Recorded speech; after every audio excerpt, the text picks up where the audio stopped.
Hello, everyone, and welcome back to People Jew Wanna Know podcast. As we're nearing Pride Month here, I'm bringing you a truly remarkable Jewish guest, Hannah Simpson.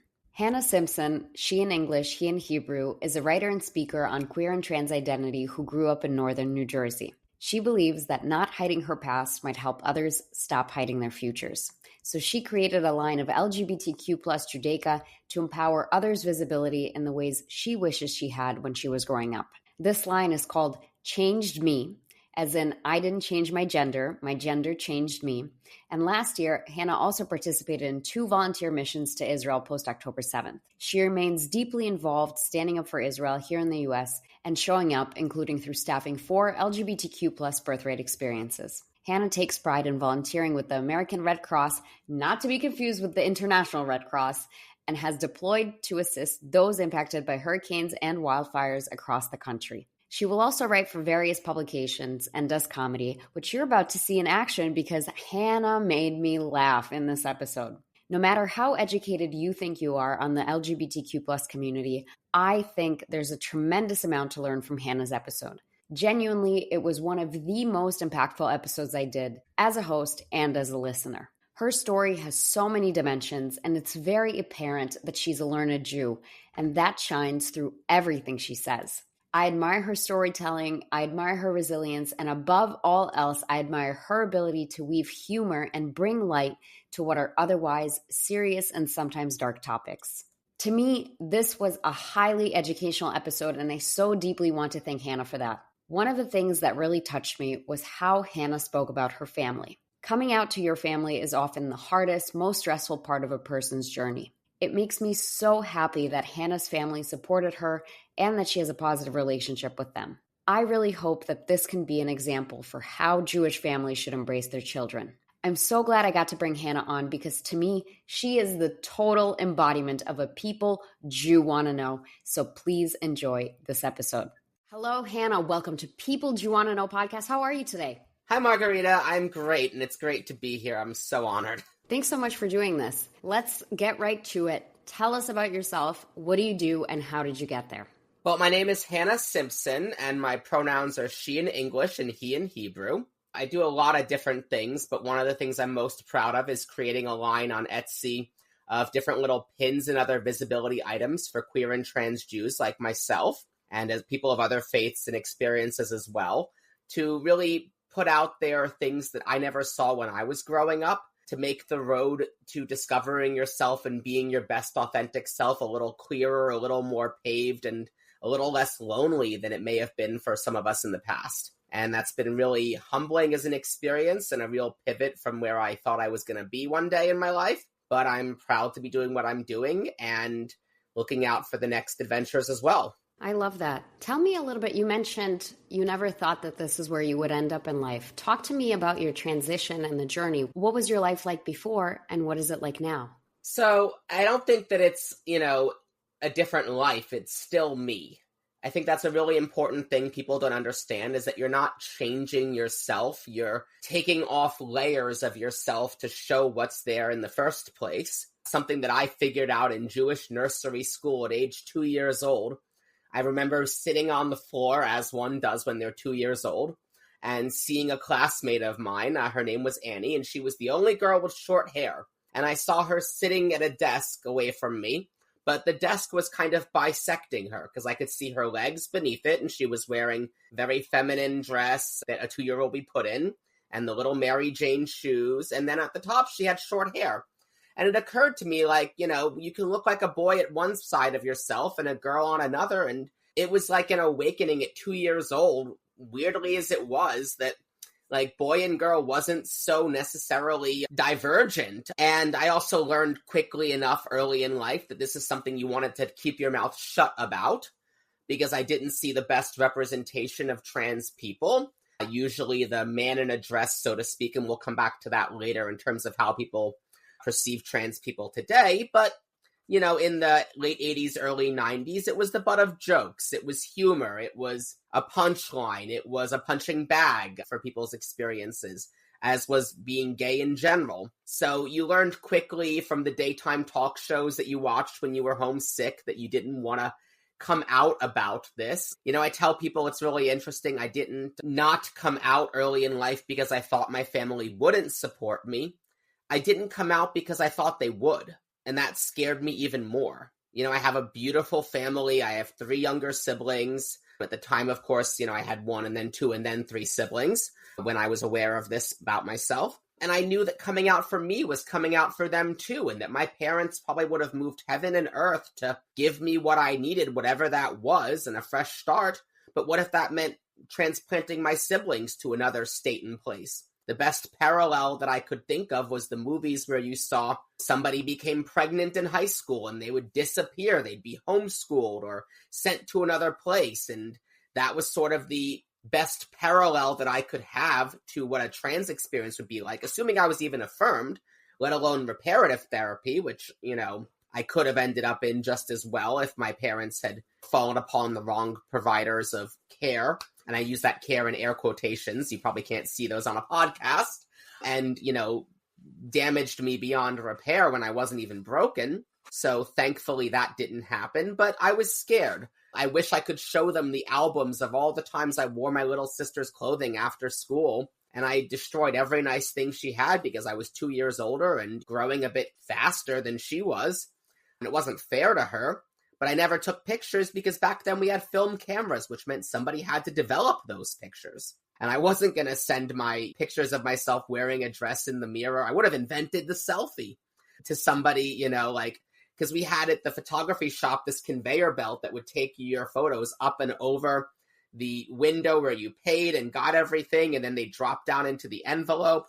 And my siblings and I would watch our vacation photos come up, and we'd play Who's the Favorite Child by who was in the most photos that came out. But I digress a little bit. That's just part of my experience. The other part was studying biomedical engineering, getting into med school, being in med school for 2 years, and then my gender transition just kind of happened to intersect with my medical school experience. And silly me thought this was tremendously important and that transgender care was the taboo of the medical experience and community around this country and the world. And I was going to be there to be a provider, to give people endocrinology or who knows what other kinds of care, even just family medicine that was affirming of people's best selves at any age or stage of life.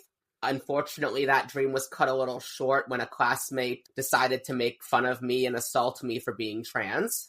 And the school handled it terribly, to say the least. Still remember the dean of students asking me, help me in understanding. How much of this are you just going to have to take as students adapt to your situation? I mean, the answer was absolutely none, but they tried to put it on me to be more accommodating of students coming to some kind of realization that they shouldn't violate their principles of touch and the intimacy and the dignity with which we use it as physicians when we have to be, invasive into somebody to figure out what's going on with them and to heal them and treat them. But let's throw that all away just to tease them. Unfortunately, that was the school's approach. I still remember the assistant dean of students asking me, so what are you going to do about bathrooms? And I politely replied, I fully plan to continue using them. And I tried to leave it at that.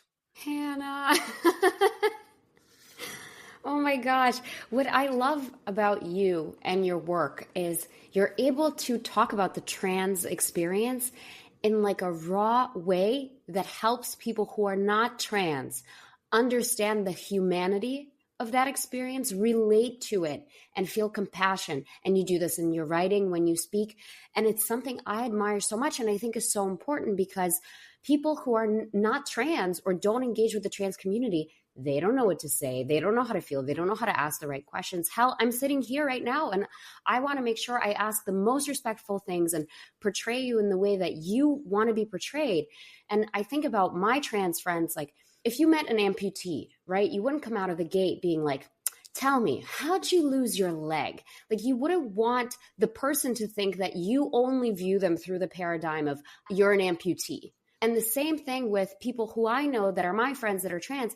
I don't want them to think that I view them as a trans person. I just want them to be viewed as them, first and foremost. I'm curious to know about the trans Jewish community.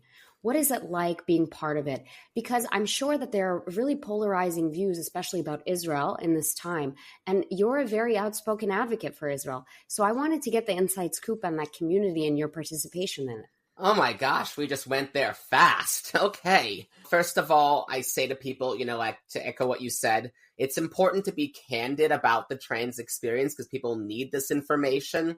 And that's like I said, when I said I didn't know where I was going to be or how I got there, it was the pivoting from being a provider myself of medical care one day, which I got back into in a different capacity when the pandemic hit, at a much lesser capacity, unfortunately.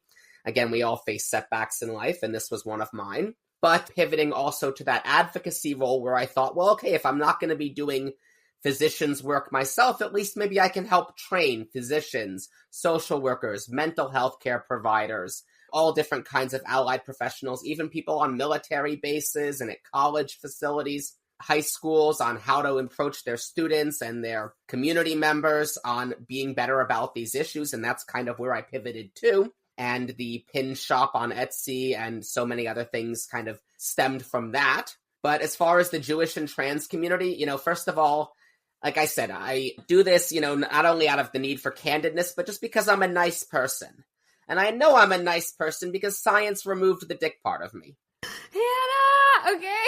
So, but I want to temper that reality with the fact that when you meet a trans person, you've met one trans person. We are not just a cohesive community. We are beautifully tight-knit. It's really a microcosm of being Jewish and the connectedness that we feel going through this shared experience of being different in the world and portraying that in a world that wants us to conform to standards that are not our own, even though our experience is older than and maybe even more rooted in a reality than theirs is. That's kind of what it's like. There's a parsha in the Torah coming up in June about the spies that go to Israel. And they're looking through the land and they're like, how are we going to come back? And that's the thing about being trans, I think a lot of people don't get, is that you're not just a fresh start reboot. Oh, it's a new doctor on Doctor Who and everything starts over. No, you have to go back and reintroduce yourself to every single person that you've ever met before and say, hey, it's Hannah now, she and her, he in Hebrew, and get that experience. And Facebook helps a little bit because you can do it in mass. And if they're already connected to you, they figure it out. But every now and then you run into somebody you haven't seen, maybe from high school or college, and you have to give them a very quick update. I was actually at a Jewish, I guess it was a Shabbat dinner a few months ago now, actually. This girl and I were waiting at the door of the same rabbi's house that we were invited to. And she looked really familiar, and we talked for a second downstairs. And I'm like, I think you went to school in Boston. And she said, did we meet in an ice skating thing for Jewish young adults? And I'm like, yeah, so by the way, it's Hannah now. And this was really interesting because we had actually gone on a date. And that date didn't go so well back in college. And then we kind of never talked to each other again for about 16 years. And then we ran into each other at this house. It's kind of interesting and ironic because, she didn't know that I was actually a woman. And I didn't know that shortly after she dated me, she was going to go on to date and even get married to a woman who she had since divorced. So that was really interesting. And it was kind of like, wow, if we had just been more true to ourselves in the first place and had that space and ability, it could have avoided a lot of the confusion that we went through in the first place and the missed opportunities. I tell people all the time, Judaism gives me a framework to be a better trans person, and being trans gives me a better framework for being a Jew. And the two go hand in hand when you let them, because you have this experience of introducing yourself all over again. I'll give you some other very concrete examples. We're recording this just after Purim has passed, and I love this holiday because it really ties into a conversation I had with one of my Chabad rabbis. I was active at a community in Boston, as I had said, before I moved back to New York. I'm from New Jersey originally. I sat down with him after I had transitioned, and I was in his office with him in his house that was also his synagogue and his dining hall and everything else that he did for the young adult community of Greater Boston. And I had been a macher, so to speak, in the community before that. I would come early and help set up Shabbat dinner. I would pack the matzah balls into the soups and carry them on the trays out for people. I would help clean up. I would even rig the lighting, all to save $18 on dinner because I'd get in free. That's kind of the deal we had. But I wanted to be, I always think that you bring yourself to a community, and communities don't happen without people stepping up, whoever they are. But this was the first time that we really had a chance to sit down after I had transitioned. And he asked me some interesting questions. The first one he asked me was, so I imagine when you're dating, do you tell people? And I said, when did Queen Esther tell the king she was a Jew? Judaism may not give us all the answers, but it gives us a framework for the honesty that discretion needs to be considered when it comes to revealing things about yourself. That you have to be cognizant of how things are going to be taken and when to have certain conversations. But at the same time, then he asked me another interesting question. He says, what if one of my children says, Tati, Abba, I want to be a girl. Do I just make him a girl? What do I do? I said, well, Rabbi, what if someone comes to you and says, I want to be a Jew? What do? Do you just make them a Jew? No, you find out, are they persistent? Are they consistent? Are they insistent? These are the same words that Dr. Norman Spack at Boston Children's Hospital was using just up the road from this particular Chabad house to talk about trans kids. You find out, are they committed? And then, okay, you put them you socialize themselves into these people into their role as Jews. And over time, you see how they do. Do they flourish under this new experience, or do they, recede into themselves and it's not working out? And by the time you get to a point where you're considering giving someone a conversion, so to speak, that little piece of paper is not, permission to be a Jew in public spaces. It's an affirmation of what is the state of a person, much like changing an ID or a name is for a trans person. And, that gives you that affirmation, but it's also really important for just daily functional life in the community that you're in. And you might actually, by that point, be looking more stereotypically Jewish than maybe someone who was assigned it at birth. But at least converting to Judaism doesn't involve any irreversible genital surgery.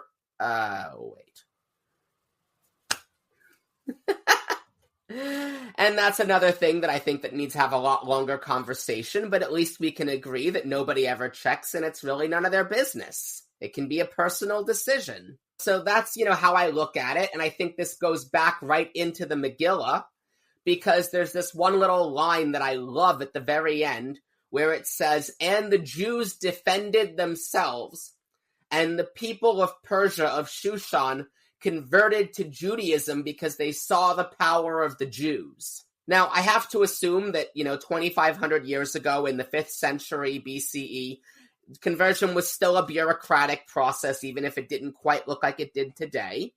But it's saying, okay, they converted to Judaism because they saw and maybe feared the Jews, but we also believe in Judaism that you are a Jew, even if you're someone who converted from conception in that divine sense, and that your Jewish neshama within yourself, your soul, just had to come out. But it was there all along. So what were these people fearing? If they were fearing the Jews, but they already were Jews before they converted, they were fearing themselves.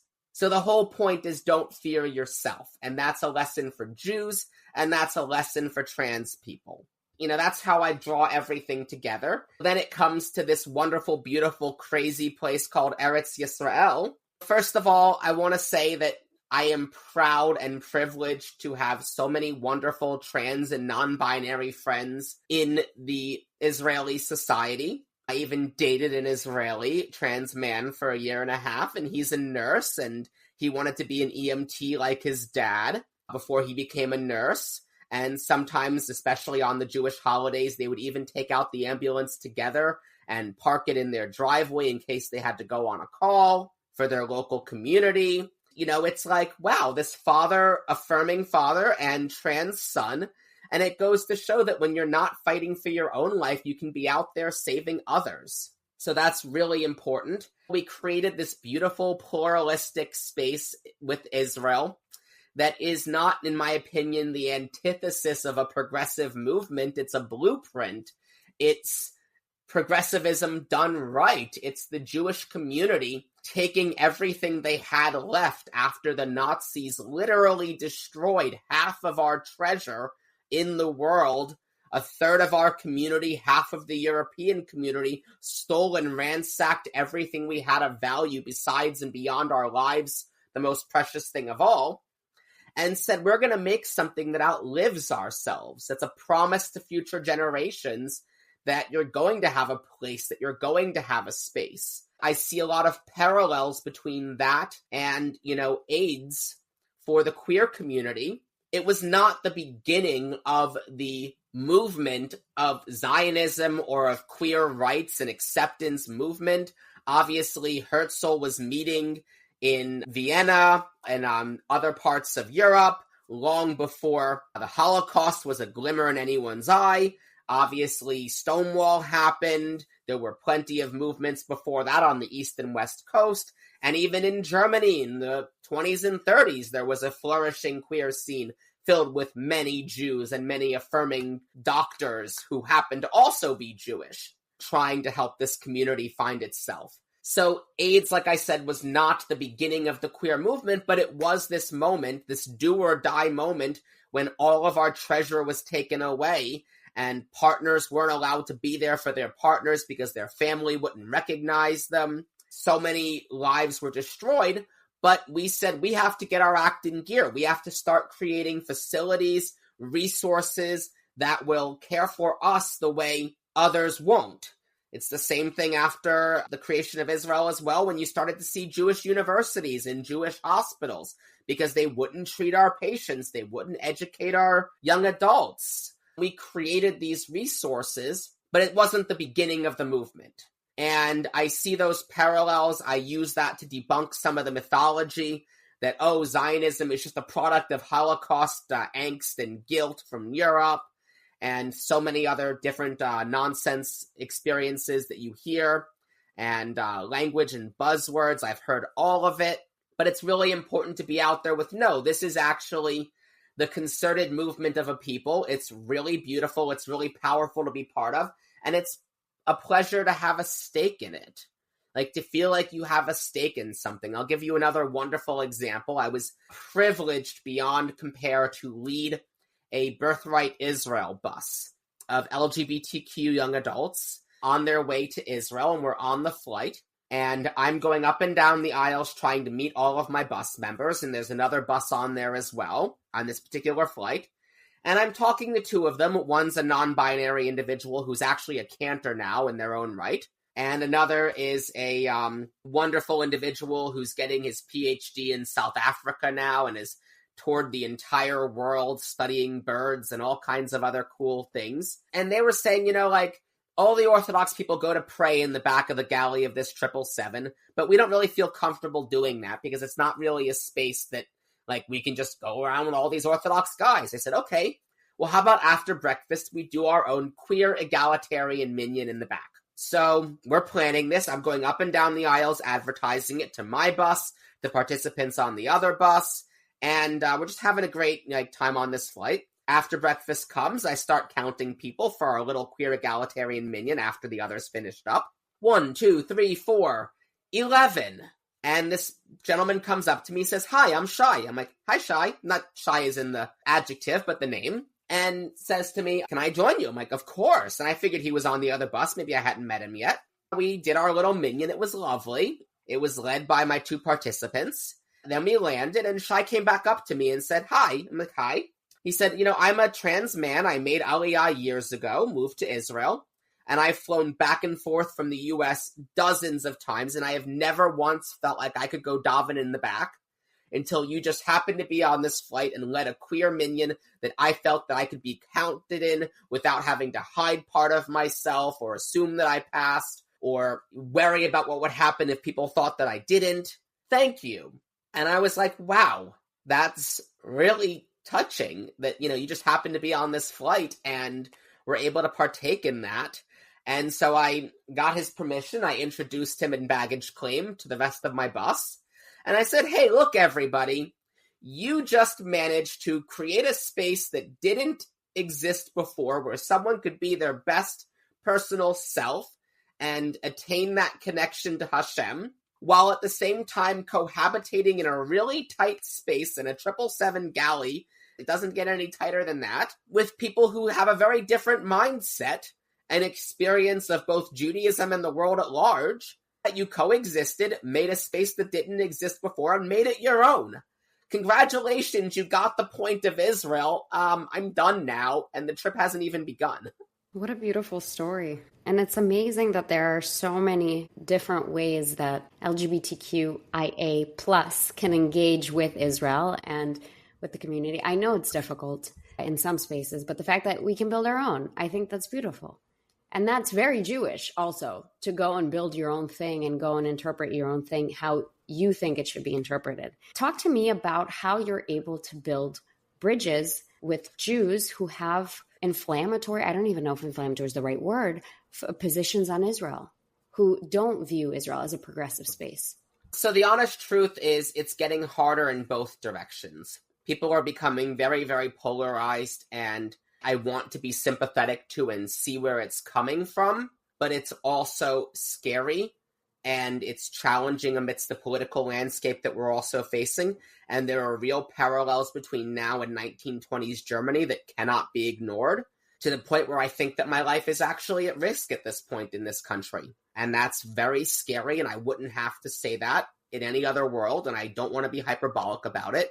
But we as Jews should learn from our history and take these experiences to heart. So first of all, I think it's important to look at both angles. Again, there's the inherency of certain parts of Judaism to retain this homophobia and transphobia. I was sitting in the car with an old rabbi of mine in Hebrew school in New Jersey, who had since made Aliyah and was now teaching in Israel.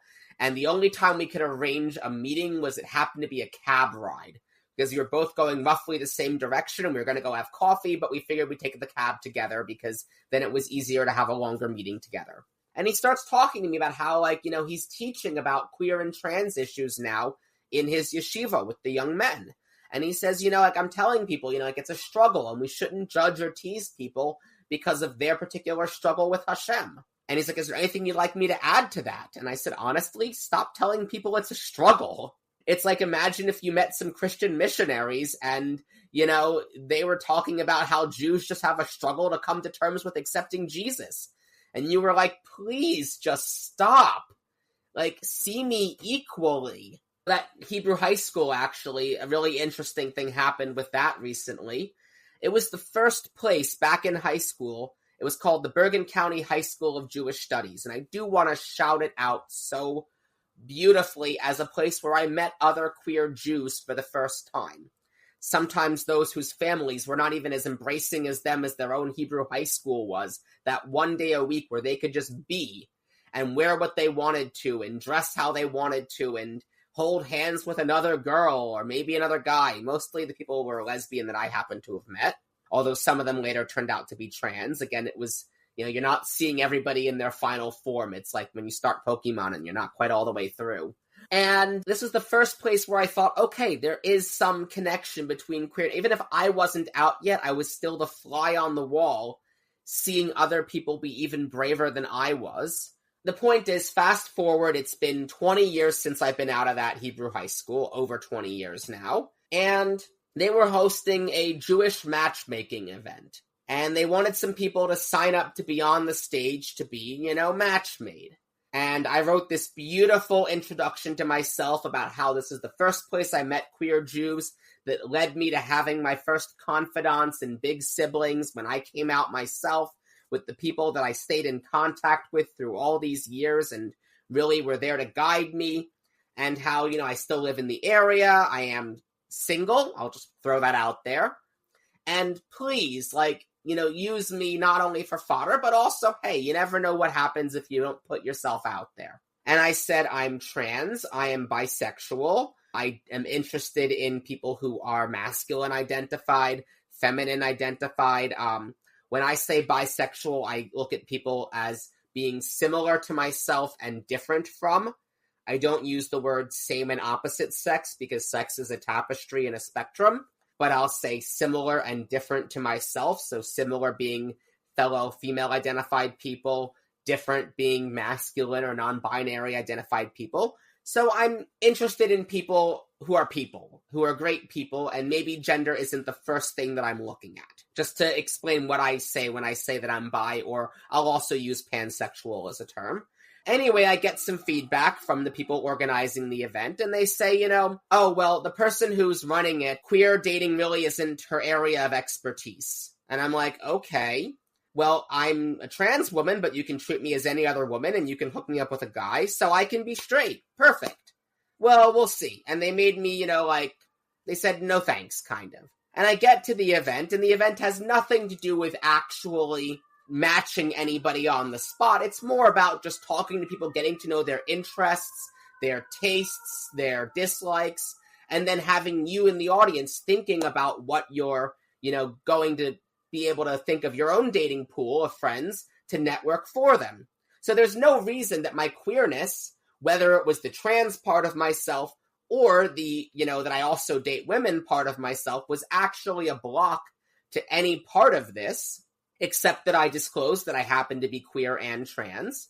I later found out, they told me I was an alternate on the committee that was organizing this fundraiser, and I still wanted to show up and support everybody and see what the big hoopla was. But then I get to it, and it has nothing to do with whether you're straight or trans or queer or not. It's just about who are you as a person and who in your network of the audience might be interesting for this person to meet. But also, it's reinforcing all these stereotypes like, oh, you're this tall, so you should be dating a guy who's this tall. My immediate rebuttal to that is if you want people to come together and to look beyond some of the immediate deal breakers and considerations that may be red flags in their head, like resorting to heightism. And, I was this height before I was a woman. I'm 5'4". So I, gamed the system from being a relatively short guy, and I was never a guy, but, presenting as such, to a relatively average height woman.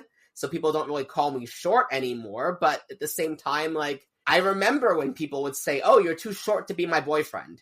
And it's like, gee, let me go fix that for you. I'm going to come back in stilts and let's try this again when I ask you out. Look at things that are not beyond this person's control. And I get it. We all have attractions, but it was just reinforcing these very archaic binaries and traditional expectations. And then I find out they said, oh, we talked to the producers of the event for the person coming in for this fundraiser.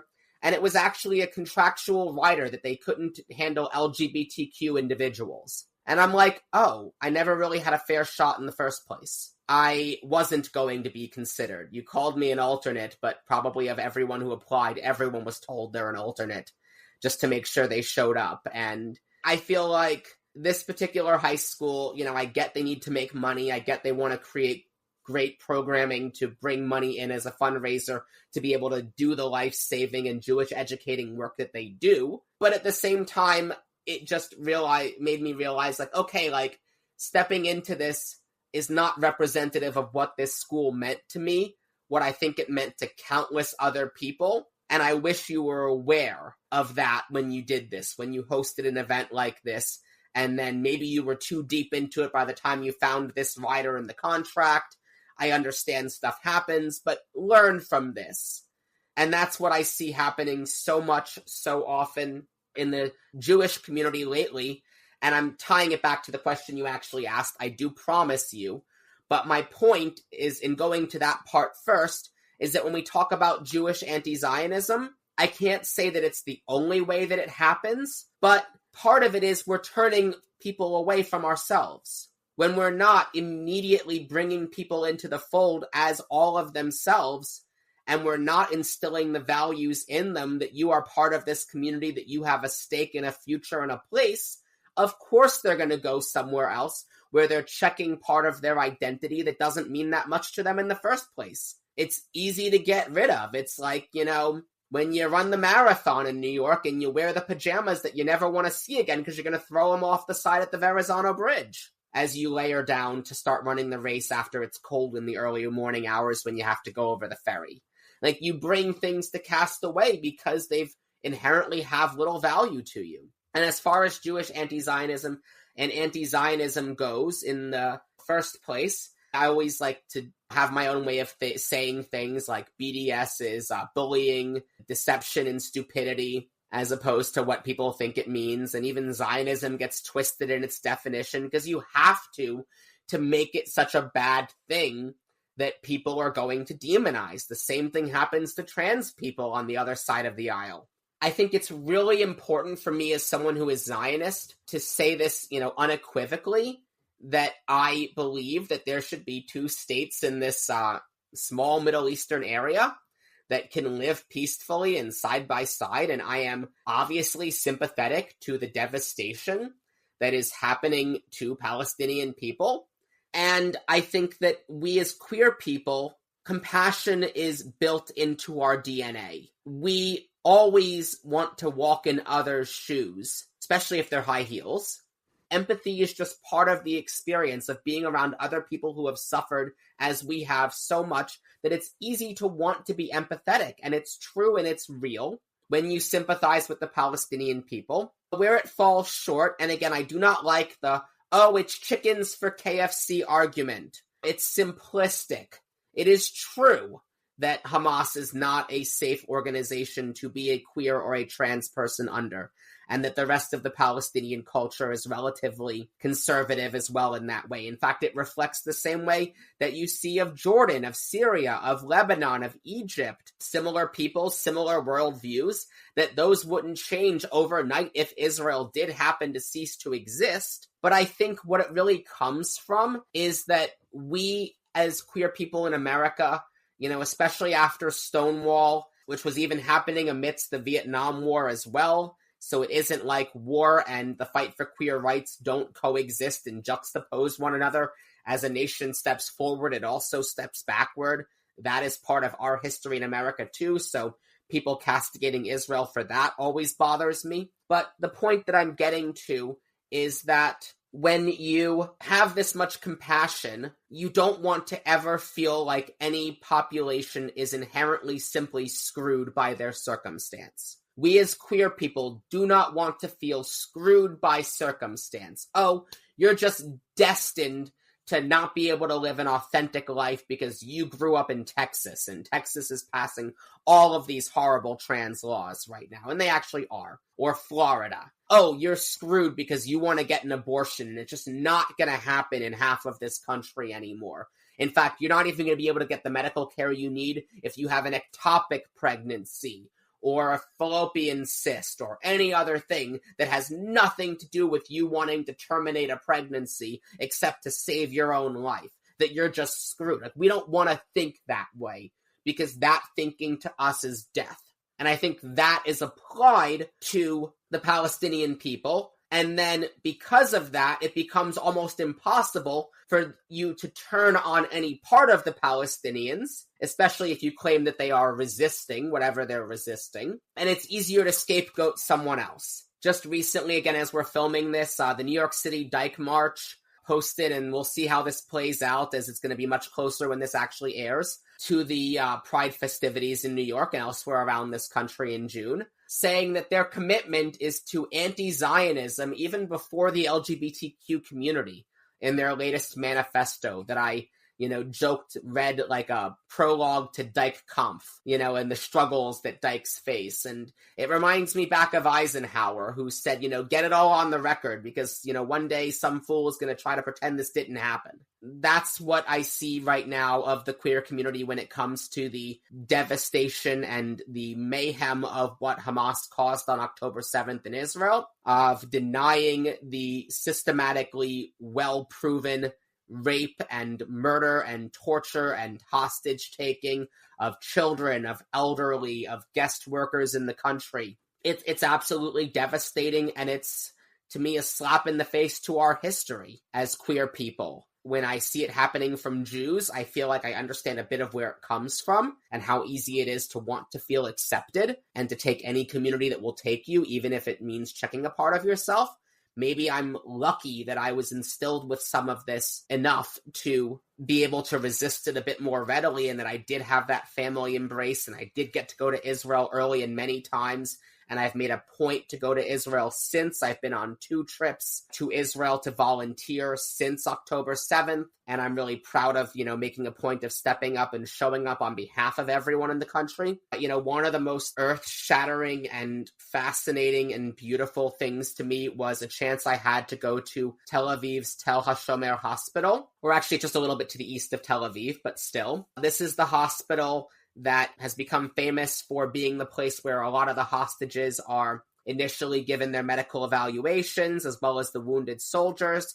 And I went to that facility. I saw the doors that say, Baruch Habaim, welcome home, in Hebrew on the side. I got a tour of the hospital. There wasn't anybody there at the time, so they were able to show it to me and to other people who were there. And I showed up at the hospital to give blood, and then to say, hey, is there anybody who just wants someone to talk to? And they sent me upstairs to the rooftop patio where all the recovering soldiers were. And I just started talking to people when I first heard one conversation in English. And I met, a guy from Chicago who was showing me on his GoPro cam video how he got thrown off a tank, and this was his injury, and this was his buddy who almost wasn't as lucky as he was. And it was graphic and it was bonkers, but it was also okay, this is how you're coping. This is your story, and I want to be there for it. And one of the most powerful ones, and I don't want to use the person's name, but people who have intimately gotten to know some of the hostages may figure it out. But I was sitting there, and I approached another young woman, started talking to her, and I figured she was a soldier as well, as obviously you could be in Israel. And then she says, when they were holding me in the hospital, and I realized,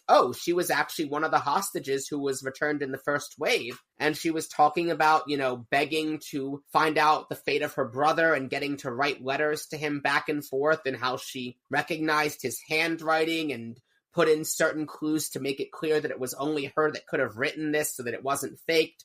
And she hoped that he would do the same, and they used sort of really, intimate language with one another to make sure that they knew that it was coming from one another because they weren't allowed to see each other. And then she said to me something that just blew me away and reminded me of the realities, and something that I wish people in the Jewish and the queer community especially understood. She said, we speak Hebrew, we're Israeli, and they're Palestinian, they speak Arabic. And when they were holding me as a hostage, how did we communicate? In English. And it reminds me that in these tunnels in Gaza, that you and I and everyone listening to this podcast, and so many people in the American queer community, would understand these conversations that are happening between captors and captives, because English is the language they use. That blew me away. That we would know what was going on, that we would have heard and understood these conversations if we were there. And it just reminds me to be cognizant of everything that we don't understand about how difficult and devastating this situation actually is, that if more people understood, it would be impossible to deny. So again, how do I address queer anti-Zionism, whether it's Jewish or whether it's not?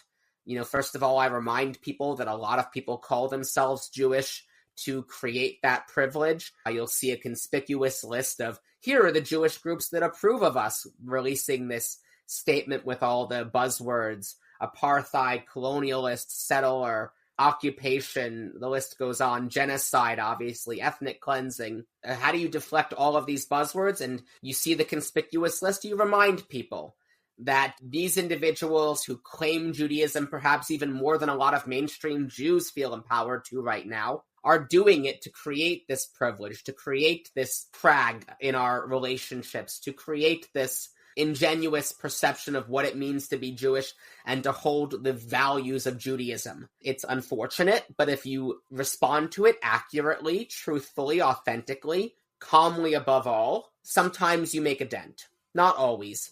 I like to joke that, I stopped counting after one hand how many people I've lost in my life after October 7th due to all of this silly anti-Zionism stuff out there. And that's not because it's not more than 5, it's because I have better things to do with the other hand. Hannah, every time you get me. Thank you so much for sharing this. Even before October 7th, I think you're one of the people that sees the responsibility to help and you take action to do it. And one of the very unique opportunities you've had, and I think it's even unique for Jewish people, I don't know other Jewish people that have done this work, is during the pandemic, you became a frontline worker, and specifically you became a mortuary technician. That's not an easy job. That's dealing with corpses every single day for extended periods of time. What was that experience like? Like, you were part of history. So yes, I, in 2020, started working at Bellevue Hospital in New York City as a mortuary technician as part of their surge hirings. I was actually working with living patients as a patient care technician in New Jersey because after the 2 years of medical school didn't lead to anything and I had to withdraw from my mental health, all I had was an expired EMT certification in New Jersey, which was good enough to become a floor tech on a hospital when I really wanted to help people any way I possibly could and also get out of my house because I'm stir crazy when I have to be home for long periods of time. And the pandemic was not going to suit me in any other way than being a frontline person out there. And then in New York, because I couldn't work with living patients, I didn't have any certifications on paper that were going to get me into a hospital. I worked in the morgue instead with the deceased patients because the worst you can possibly do is bring them back.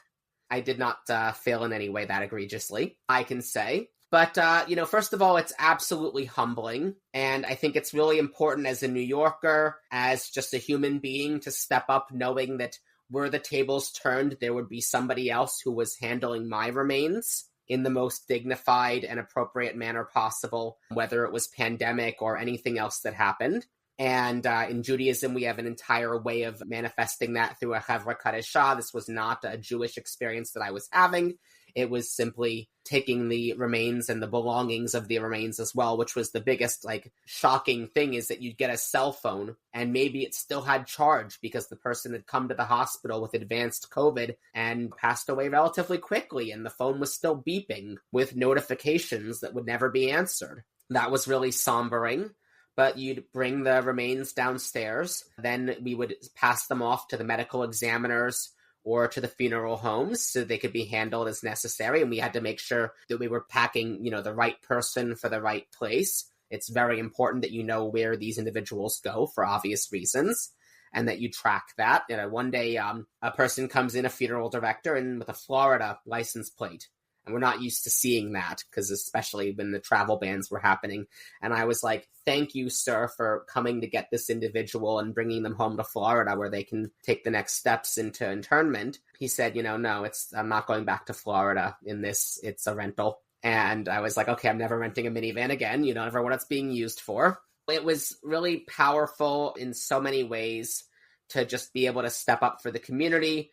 I think, you face some of those things as a trans person doing it, working with cadavers and going into refrigerated trailers, wearing the bunny suits. Ours were in the loading dock area of the building, which was in the basement. We didn't have the outdoor ones that you saw on television, but we did have those refrigerated trailers where you could have about 24 individuals on each side, 8 rows by 3 high on each side of a refrigerated trailer. And we would bring them in on a gurney, lift them up on the gurney, which was usually power assisted, slide them over, slide them back. It was just really important to remind yourself that you're carrying a human being, maybe not one who's going to complain if you don't do everything perfectly, but you still want to. You still want to be there for this person because you know that nobody else can, that their family can't come visit them, can't, necessarily have an open casket because we're worried about exposure to COVID and all of these different things. So you're really that person's companion at this point. At the same time, it's not a very female invested role, obviously. So, I had some of the people in it sort of being like, oh, well, you're trans, so you're not really a woman. And then the other half being like, you're a woman doing this. That's really weird. And I'm like, can't you guys argue with each other and leave me out of it? But I'll say one of the things that was scariest, honestly, was that I was doing this at Bellevue Hospital, not just through COVID, but through the George Floyd protests. that were happening in 2020 in May and June throughout the lockdowns, and seeing, Herald Square that I had to walk through, and there was curfews. I was allowed to be out after the curfews because I was a healthcare worker and I had to get to and from the hospital. So I'd walk from Bellevue to Herald Square and I'd see Macy's all boarded up and all the other stores. And, I knew there were riots, and my biggest fear was somebody coming to my office, which was the cadaver office, dead, who didn't have to be dead. Like, COVID was bad enough, but I was terrified that I would also encounter police or protesters or somebody just in the wrong place at the wrong time who died from an injury before their time in these riots. And thankfully that didn't happen, at least at my hospital. And that while people were injured and obviously arrested, they were relatively not deadly riots. And I'm just really thankful for that. So that was just a really powerful experience. I highly recommend that everybody who has the opportunity to step up, take some time to go to a hospital and work in patient care, even just visiting people, learn to change an adult person's diaper. It's gonna hit you at some point when you have parents or elders, if you're lucky enough to still have them in your life when they get to that age. So it's just really important that we all take a turn to do that at some point in our lives. And it wasn't, being the physician that I wanted to be, and it wasn't paying what I would have been getting as a physician, obviously, but it still mattered to me to be there. And so that's why I did it. It's incredible work, and you should be so proud of the ways in which you've stepped up, not only with your medical skill set, but your leadership, the way you speak, and you're an amazing writer. You know how to tell stories and how to inspire people, and hopefully in all of that, even if you inspire one person to change something or to step up, it will be enough. And I think that's amazing. As we wrap here, I wonder, is there anything that you're optimistic about? Well, I do want to get into one major point that I didn't get to yet. And it ties into, stepping up and doing things. And this is actually, something that wears on me right now, is that we are facing in this country, and I think it needs to be said unequivocally, an unparalleled, unprecedented attack on trans lives like mine. And with demonization, boogeymanning of, it's men wearing dresses and protecting women's spaces in sports. And it's about none of those things. It's about systematically exterminating us and removing us from public life. And I think it's really important to say, okay, look at what's happening right now. If I try to renew my passport, which is not going to be expiring until after this administration, although who knows what happens next, it will be changed back to reflect me as a male. Now, what if I lose my passport? If I'm traveling and somebody steals it, and then people are like, well, don't lose your passport. That can happen to any of us, sometimes through no fault of our own. Anything could happen, and I'd have to access consular services abroad, and I wouldn't receive equal and fair treatment. Certain states, including Texas and Florida, are now trying to do the same thing with driver's licenses, and even retroactively changing back ones that have already been changed in the first place, and mailing people new ones. Texas is making it a crime to use a bathroom. One of the things that I've done that I'm really proud of, again, as a trans person putting myself out there, is I volunteer with disaster response and with the American Red Cross. And to be clear, that's not to be confused with the International Committee of the Red Cross and anything to do with Israel. But here in America, the American Red Cross does amazing work in sheltering, feeding, responding to home fires, preventing fires, and of course is the biggest collector of blood for this country, for our blood banks. And I'm a frequent blood donor as well here in New York City. Anyway, I do disaster response, and I actually just got an offer to be a reservist and work in spurts full-time for FEMA to go out to different responses, whether they be hurricanes, wildfires, flooding, etc. And this couldn't have come at the most awful possible time. First of all, because with all the government changes, I don't know if there will still be a FEMA by the time they want to onboard me. But second of all, I don't know how they'll actually hire me as a trans person. Will they say we have to record you as a male and send you with other men and rooming in with men, as absurd as that would possibly be? Will they try to send me to states where I can't even legally use a bathroom and face arrest? I was actually in Texas responding to Hurricane Harvey, and their governor, Greg Abbott, visited the shelter that I was at. I wrapped my arm around him, gave him a big hug, took a picture together, and then, put this out on on, social media and was like, legislating peeing is legislating being. You're trying to pass bathroom bills back in 2017, this was. And I'm here as a trans person, coming to volunteer in your state helping people. Because that's what Americans really do, and that's who we really are. And you're worried about bathrooms? And you didn't melt when I gave you a big hug. But it was really, important to say this is really scary times. And we as Jews should remember what Martin Niemöller said about first they came for and then they came for me and there was no one else. And that it was queer and trans people in Germany who were also targeted and systematically murdered alongside Jews, Sinti, Roma, communists, and many other classes of people who dissented against the Nazi regime or simply existed. So as Jews, we need to get all of our homophobia and transphobia out of our systems. It's over. It's like animal sacrifice. We really just don't need it. We can talk about how it was in the good old days, but we don't need it anymore. And we need to be stepping up for the trans community as Jews who are cis and especially straight. And that needs to be universal. Because again, and I'll plug this on the podcast if you've made it this far. Hi, I'm Hannah. I am looking for a job. If you like the way I speak, I can come speak for you and advance your cause's wonderful objectives as well.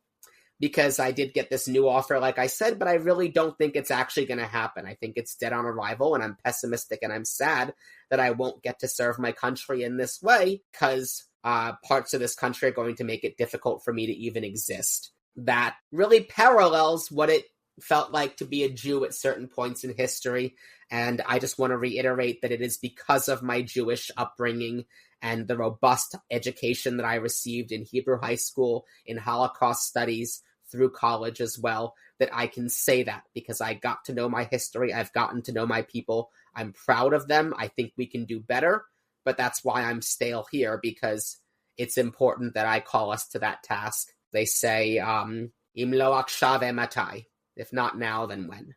I love that, Hannah. And how can people connect with you and learn more about your work? Oh gosh, I am on all of the social medias. So on Instagram, it's hannah.e.simpson. On Facebook, it's just facebook.com/hsimpson. And I'm also on Blue Sky as @hsimpson.me. I'm on X for whatever it's worth still. And I'm on YouTube as I think it's hannah.simpson. And you can see actually I did this amazing comedy special as a character out of Star Trek, the Emergency Transgender Hologram, giving a diversity webinar. It's all Star Trek deep cuts, Jewish jokes, and physics jokes that work. So I highly recommend it if you're into that kind of nerdiness. And yeah, I just try to put out realness about Israel, rainbow commentations, provide queer visibility and joy for people. My Etsy shop is Changed Me, www.changed.me, CHANGED.me, as in I didn't change my gender changed me. And as I just like to end, and as I say to people, not hiding my past might help somebody else to stop hiding their future. Thank you so much. This has been delightful. I have one final question for you that I ask every single guest on the podcast.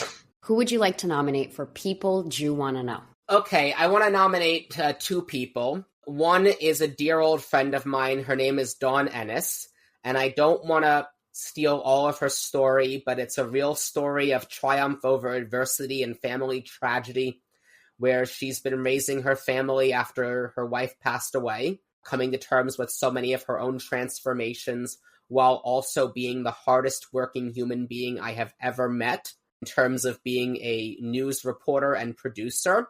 And she is a prolific writer on LGBTQ experience, news, legislation, the connections to Judaism.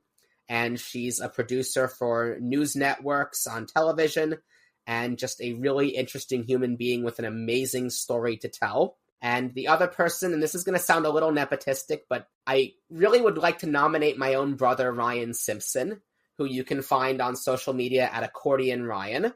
And he is an accordion busker who has been living the last few years in Vienna, Austria, teaching English on something similar to a Fulbright scholarship. I really think, it's been fascinating for me to hear tangentially about him dropping in Jewish communities around the world as he travels, and also being in places where he's experienced so many different facets of the anti-Israel movement as well, in the arts community and in the places that he's visited.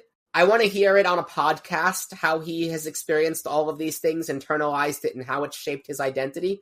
Because like any typical Jewish dysfunctional family, it's really hard to talk about our feelings to each other. So when I ask him these questions myself, it's always like, oh. But he is one of the most beautiful, kind-hearted individuals you could possibly meet. And if you're any way, shape, or form into Eurovision, he has done accordion covers of every single Eurovision entrant song, posted them on TikTok. So I highly recommend you watch those too. And I'd love to hear him talk about his own Jewish experience when it's not to me, because I know I'll hear so many more juicy things. Thank you so much. These are excellent nominations. You wouldn't be the first guest to nominate their sibling. And honestly, if anyone ever asked me for a nomination, I'd probably nominate my brother too. Thank you for doing this. You're very, very, very welcome. It's been a pleasure. If you've enjoyed this podcast, please go ahead and rate us 5 stars. Be the first to hear our episodes by subscribing to People Jew Want to Know wherever you get your podcasts. And for exclusive content, follow us on Instagram at People Jew Want to Know.